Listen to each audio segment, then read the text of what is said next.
কাজে আসার আগে আমি একজন প্রবাসী ছিলাম। ওষুধের কোনো একটা কম বেশির কারণে আমার ফলনটা একটু কম, আর এই কমের কারণে ভাই আমি অনেকটা হতাশ হয়ে আছি আর কি। আমি কি করব কি করতেছি। আসসালামু আলাইকুম কৃষিপ্রেমী বন্ধুরা, আজকে আমরা নতুন একটি কৃষি উদ্যোক্তার গল্প শুনতে যাচ্ছি। আপনারা বরাবরের মতোই শুধু সফলতার গল্প শুনতে চান, কিন্তু আজকে আমরা একটি ব্যর্থতার গল্প শোনাবো, যিনি প্রথমবার কৃষিকাজের সাথে জড়িত হয়ে একটু বিভাগেই রয়েছেন। পুরো ভিডিও জুড়ে আমি রয়েছি মোহাম্মদ জামিরুল ইসলাম এবং আমার সাথে রয়েছেন নতুন কৃষি উদ্যোক্তা দুলাল ইসলাম। আসসালামু আলাইকুম দুলাল ভাই, কি করতেছেন জমিতে? ওয়ালাইকুম আসসালাম। এই তো ভাই জমিতে বেগুন খেতে আমি কাজ করতেছি। বেগুন খেতে জমিতে সার পাওয়ার সব কিছু দিয়ে আমি নতুন করে আবার বেগুনকে নামিয়ে দিলাম বেগুন আর কি, যাতে ফলনটা ভালো হয় আর কি। আচ্ছা ঠিক আছে, তো আপনার এই কৃষিকাজের গল্পটি আমার দর্শকদেরকে শোনাতে যাচ্ছি। আপনি কি আপনার এই কৃষিকাজের গল্প আমার দর্শকদেরকে শোনাবেন? হ্যাঁ ভাই, অবশ্যই শোনাবো, কেন শোনাবো না। আপনারা শুনবেন আমার থেকে, আমি শুনবো আমার থেকে। আমার শোনা থেকে আরো দু একজন যদি অভিজ্ঞতা হয় তাহলে তো অনেক ভালো। কৃষিকাজটা অনেক ভালো কাজ, আপনারা সবাই কাজ করবেন। আপনি কি প্রশ্ন করতে চান করেন, আমি আপনাকে সব প্রশ্নের উত্তর দিয়ে দেবো। তো দুলাল ভাই, প্রথমে আপনার সম্পূর্ণ পরিচয়টা দেন এবং আপনি কিভাবে কৃষিকাজের সাথে জড়িত হলেন সেটা একটু আমার দর্শকদেরকে বলবেন। আমার নাম মোহাম্মদ দুলাল হোসেন, আমার বাড়ি বাসিরাপাড়া গ্রামে, এটা জয়পুরহাট জেলায় কালাই থানায়। তো আমি অনেকদিন থেকে মানে পড়ালেখা শেষ করে আমি অনেকদিন থেকে চিন্তা ভাবনা করতেছি যে কি করবো, যেহেতু এখন দেশের চাকরি বাকরিটা খুব কঠিন আর কি। সেজন্য আমি অনেক চিন্তা ভাবনা করে ভেবে নিয়ে দেখলাম যে আমার কি আমি কৃষিকাজে যুক্ত হয়ে যাব। আর কৃষিকাজে যুক্ত হয়ে আমি এই বছরই প্রথম বছর আমি তো এই জায়গায় বেগুন ক্ষেতে লাগিয়েছি। ইনশাল্লাহ অনেক ভালো হচ্ছে, এই জায়গায় অনেক ভালো ফলনও হয়। আশা করা যায় এতে আমি অনেক লাভবান হবো আর কি। তো দুলাল ভাই, আপনার এই সম্পূর্ণ ক্ষেতের পরিমাণ কত, মানে কত শতাংশ জমিতে এই বেগুন চাষ করতেছেন এবং বেগুনের জাতটা কি? আমার এই বেগুন ক্ষেতটা যে জমিতে লাগিয়েছি জমিটা হচ্ছে 7%। আর এই বেগুনের জাতটা হলো এটা বাংলা ভাষা আমাদের গ্রাম অঞ্চলে বলে এটাকে দেশি জাত, দেশি চিকন জাত আর কি বলা হয় এটাকে। ও আচ্ছা ঠিক আছে ভাই, তো আপনার এই 7% জমিতে আপনি কত টাকা খরচ করছেন এবং কত টাকা এ পর্যন্ত বিক্রি করছেন? ভাই আমার এই 7% জমিতে আমি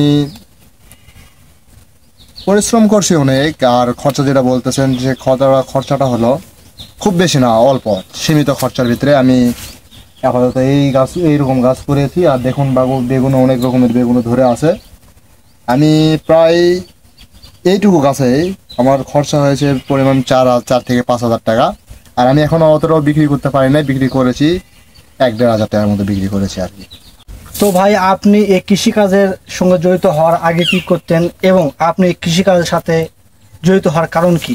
আপনি তো অন্য কিছু করতে পারতেন, যেহেতু আপনি লেখাপড়া করছেন এবং আপনি একজন যুবক ছেলে, আপনি অন্য ব্যবসা বাণিজ্য করতে পারতেন, কিন্তু কৃষিকাজের সাথে জড়িত হওয়ার কারণটা কি? ভাই আমি কৃষিকাজে আসার আগে আমি একজন প্রবাসী ছিলাম। আর প্রবাসে বহু বছর থাকার পরে আমি দেশে আসি, একবার দেশে ফিরে আসি। আসার পরে আমি অনেক চিন্তা ভাবনা করে দেখলাম একটা ব্যবসা বাণিজ্য করতে চাইছিলাম, কিন্তু এখন দেশের যে অবস্থা, দেশের যে পরিস্থিতি, এই পরিস্থিতিতে ব্যবসা করা আমার পক্ষে খুব অসম্ভব হয়ে দাঁড়ায়। সেই জন্য আমি বাড়িতেই একা একা চিন্তা ভাবনা করে আমি এই কৃষিকাজে যুক্ত হয়ে যাই। আর এই কৃষিকাজে আমি দেখতেছি যে অনেক কৃষকেরা এই কৃষিকাজ করে অনেক লাভবান হয় আর কি। তা আমিও এই জন্য কৃষিকাজে যুক্ত হয়েছি। এবছর বেগুন লাগাইছি, মাত্র 7% বেগুন লাগাইছি। হয়তো আগামীতে আমি আরো অনেক কিছু করতে পারি, আগামীতে আরো বেশি শতাংশ লাগাইতে পারি। তবে আমার জানা মতে কৃষিকাজে অনেক লাভ আছে, কৃষিকাজটা অনেক ভালো, এটা আমার অনেক আগে থেকে অনেক পছন্দের কাজ। সেই জন্য আমি লেখাপড়া শেষ করে আমি প্রবাসী হয়েছিলাম, বাইরের দেশে গেছিলাম। বাইরের দেশে থেকে এসে তারপরে আমি দেশে এসে এই চিন্তা ভাবনা করে এই কৃষিকাজে যুক্ত হয়েছে আর কি। দুলাল ভাই, আপনি কৃষিকাজের সাথে জড়িত হলেন, তো মূলত কথা হচ্ছে কি, আপনি এই কৃষিকাজটি কার অনুপ্রেরণায় বা কিভাবে এই কৃষিকাজের সাথে জড়িত হলেন? যেহেতু আপনি একজন নতুন উদ্যোক্তা, তো আপনার এই কৃষিকাজের সাথে আসার পেছনে গল্পটা কি? আসার মেইন কারণটা হলো আমি যখন প্রবাসী ছিলাম, বাইরের দেশে ছিলাম, তখন আমি অনেক সবসময় কাম শেষ করে সবসময় ফোন নিয়ে পড়ে থাকতাম। তো তখন আমি ইউটিউবে, ফেসবুকে অনেক জায়গায় এই কৃষিকাজের ভিডিওগুলো দেখতাম। তো দেখে তখন থেকে আমার মনের ভিতরে এটা আমি গেঁথে নিয়েছিলাম যে কি আমিও বাড়িতে গিয়ে দেশে ফিরে আমিও কৃষিকাজে যুক্ত হয়ে যাব। তো দেশে এসে আমি দেখলাম ওই ভিডিও দেখেও আমি অনেক কাজ করছি।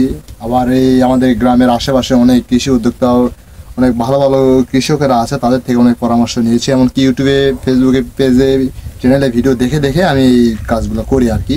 তো আপনি কি কোনো কৃষি কর্মকর্তার পরামর্শ বা কৃষি অধিদপ্তর থেকে আপনি কি কোনো প্রশিক্ষণ না নিয়ে এখানে আসলেন? হ্যাঁ, আমি সেরকম কৃষি উদ্যোক্তা কিছু কৃষি পরামর্শ যারা এই কৃষি অফিস থেকে আমি কোনো পরামর্শ নেইনি। আমি নিজে থেকেই উদ্যোক্তা নিয়েছি, একা একা নিয়েছি। নেওয়ার পরে বললাম তো আমি এই যে ইউটিউবে ভিডিও দেখেছি, আবার আমার গ্রামের আশেপাশে অনেক কৃষক আছে, অভিজ্ঞ কৃষক আছে, তাদের থেকে অনেক পরামর্শ নিয়েছি, নিয়ে আমি এই কৃষিকাজে যুক্ত হয়েছি। তো দুলাল ভাই, আপনার এই কৃষিকাজের সাথে জড়িত হয়ে দেখে খুবই ভালো লাগতেছে। আপনাকে দেখে নতুন নতুন কৃষিপ্রেমী বন্ধুরা এই কৃষিকাজের সাথে জড়িত হবে। তো ভাই, আপনার এই জমিতে 700 জমিতে আমি দেখতেছি অন্যের জমির তুলনায় আপনার হলো বেগুনের ফলনগুলো খুবই কম দেখতেছি। এর কারণটা কি, বা আপনি কি মনে করতেছেন আপনি একটু বিপাকে রয়েছেন? হ্যাঁ ভাই, অন্যান্য কৃষকদের তুলনায় আমার ক্ষেতে অনেকটাই বেগুনের ফলন অনেক কম। কারণ আমি প্রথমে বলছি, আমি একজন প্রথম উদ্যোক্তা কৃষিকাজে, প্রথম যেহেতু, সেটা আমি অনেকের কাছ থেকে অনেক পরামর্শ নিয়েছি। যেমন অনেক নতুন অনেক পুরাতন কৃষক আছে আমাদের গ্রামের আশেপাশে, এমনকি ভিডিও দেখে দেখে করছি। হতে পারে এটার ভিতরে আমার এই কীটনাশক, সার, ওষুধের কোনো একটা কম বেশির কারণে আমার ফলনটা একটু কম। আর এই কমের কারণে ভাই আমি অনেকটা হতাশ হয়ে আছি আর কি, যে আমি কি করব, কি করতেছি, এই বিষয়ে আমি অনেক চিন্তিত আর কি। তো আমরা দেখলাম যে আমাদের গত ভিডিওতে রানা ভাইয়ের আমরা কৃষি যে বেগুন ক্ষেত্রে আছে তার সেটার আমরা ভিডিও করছি। সেখানে রানা ভাই খুবই বাম্পার ফলন নিয়ে এসছে। তার 4 শতাংশ জমিতে সে খুবই বাম্পার ফলন নিয়ে এসেছে এবং তিনি মালচিং পেপারের মাধ্যমে কৃষিকাজ করতেছে, যেটা বিরল গ্রাম অঞ্চলে দেখাই যায় না। তো আপনি কি সেরকম করতে পারতেন না, বা আপনার এটা চিন্তা কি মাথায় আসে নাই? হ্যাঁ, অবশ্যই পারতাম, কিন্তু আসলে ব্যাপারটা হলো কি, আমি যেহেতু নতুন, আমি বলতেছি, বারবার বলতেছি, আমি যেহেতু নতুন, সেই জন্য আমি অতটা অভিজ্ঞতা আমার নেই, আর এটা আমি জানতাম না। আর সেই কারণে হয়তো আমার এইরকম অবস্থা হয়েছে আর কি। আর হ্যাঁ, শুধু এটার জন্য না, আপনি একটা জিনিস লক্ষ্য করুন, দেখেন আশেপাশে অনেক তারের গাছ, ঝাড় আছে, এইদিকে অনেক গাছ গছালি আছে, যেটার কারণে এই সকালের রোদ, এমনকি যে রাতের, আমাদের এইদিকে গ্রাম অঞ্চলে বলে ওষ বা নিয়র বলে, শীতের মৌসুমে যেটা পড়ে, সেটা আমার গাছ ঠিক মতো পায় না। আর নিচে যে ওষুধ ব্যবহার করি আমি, সার ব্যবহার করি, এই গাছগুলো সেগুলো ঠিক মতো লাগাইতে দেয় না গাছেতে। সেই কারণে গাছও আমার একটু খুব খারাপ, কমজোরি হয়েছে আর কি। ফলনটাও সেটার জন্য একটু কম হয় আর কি, বোঝা যায়। আচ্ছা, ঠিক আছে। তো ভাই, আপনি এই বেগুনের সাথে সাথে আর কি চাষ করতেছেন? ভাই, আমি বেগুনের সাথে সাথে এই জায়গায় বেগুন আছে, আবার ওই পাশে আমার কিছু এই মিষ্টি লাউ আছে, আবার কাঁচা মরিচও আছে। আমি অনেকই, যেহেতু নতুন, তবে কৃষিকাজ উদ্যোক্তা নতুন, তবে আমি অনেক কিছুই মানে লাগাই, চেষ্টা করতেছেন। চাষ করতেছি। তো এটাতে হয়তো একটু কমজোরি হতে পারে, কিন্তু ওই দিকেতে কি হবে না হবে এখনো জানি না, কারণ আচ্ছা, ঠিক করিনি। আচ্ছা, ঠিক আছে, আমরা আপনার মরিচ ক্ষেতে একটু যে দেখব। তো আমাদের শেষ দিকে বেগুন ক্ষেতের প্রশ্ন হচ্ছে কি, আপনি কি সামনেতে আরো বড় পরিসরে বেগুন ক্ষেত লাগানোর ইচ্ছা ভাবনা আছে কিনা? হ্যাঁ, অবশ্যই আছে। আমি এবছরে মাত্র 7 শতাংশ লাগাইছি, আগামীতে আমি অনেক লাগাইতে পারি, 50 শতাংশ লাগাইতে পারি, বা এক একর লাগাইতে পারি। মানে আমার চিন্তা ভাবনা আছে যে এইবার প্রথম শুরু করছে, এটা থেকে কিছু অভিজ্ঞতা নিয়ে আমি পরবর্তী থেকে যত আরো বেশি বেশি কৃষিকাজে উদ্যোগ নিতে পারি, বেশি বেশি চাষ করতে পারি আর কি। তো ভাই, এ পর্যন্ত আপনার বেগুনের দাম কেমন পাচ্ছেন? এখন দেখি বেগুনের দাম অনেক শুনতেছি, আপনার কাছে কেমন এখন বাজার? এখন যে এই বাজারটা আছে, বেগুনের যে বাজারটা, এটা আমাদের কৃষকদের জন্য দেখা যায়, অনেক কৃষকদের জন্য কিছু কম, আবার অনেক কৃষকদের জন্য এটা অনেক বেশি। আর যে বাজারটা এখন চলতেছে, ইনশাল্লাহ কৃষকদের পরিশ্রমের ফলটা পাচ্ছে আর কি। যেমন কেমন বাজার? 2-2.5 হাজার, 3 হাজার বাজার? হ্যাঁ, এরকমই আছে, 2000, 2200, 2400, 2500 এরকমই বাজার চলতেছে এখন। সেটা বাগুনের জাতের, অনেক রকমের বাগুনের জাত, যেমন আমি বললাম এটা দেশি চিকন জাত, অনেকে আবার হাইব্রিড জাত আছে, অনেকে মোটা জাত আছে, অনেকে বিদেশি জাত, ইন্ডিয়ান নেটের, সেটা অনেক রকমের জাত আছে আর কি। যেমন মরিচের আছে, ওই রকমই বেগুনেরও জাত আছে, একটা জাতের এক এক রকম দাম।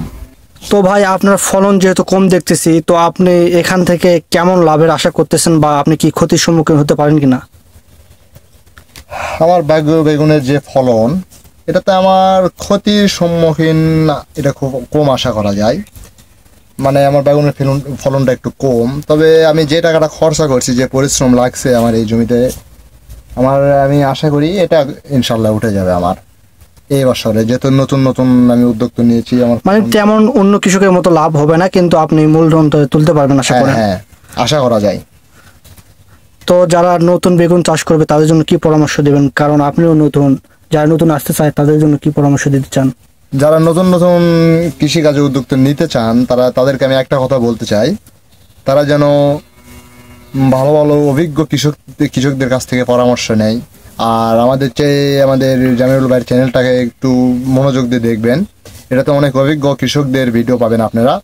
আর ইনশাল্লাহ আশা করা যায় আপনারা ভিডিওগুলো দেখে অনেক সুন্দর ফলন ফলাইতে পারবেন, অনেক লাভবান হবে। এইরকম কৃষি বিষয়ক ভিডিও পেতে আমাদের জামিস কৃষি ও খামার ইউটিউব চ্যানেল সাবস্ক্রাইব করে রাখতে পারেন, যাতে করে আমরা দেশের বিভিন্ন স্থানের নতুন নতুন কৃষক ও খামারি ভাইদেরকে তাদের গুরুত্বপূর্ণ আলোচনা আপনাদের সামনে উপহার দিয়ে আপনাদেরকেও কৃষি ও খামারে কাজে আগ্রহী করে তুলতে পারি। সকলকে ধন্যবাদ ভিডিওটি শেষ পর্যন্ত দেখার জন্য।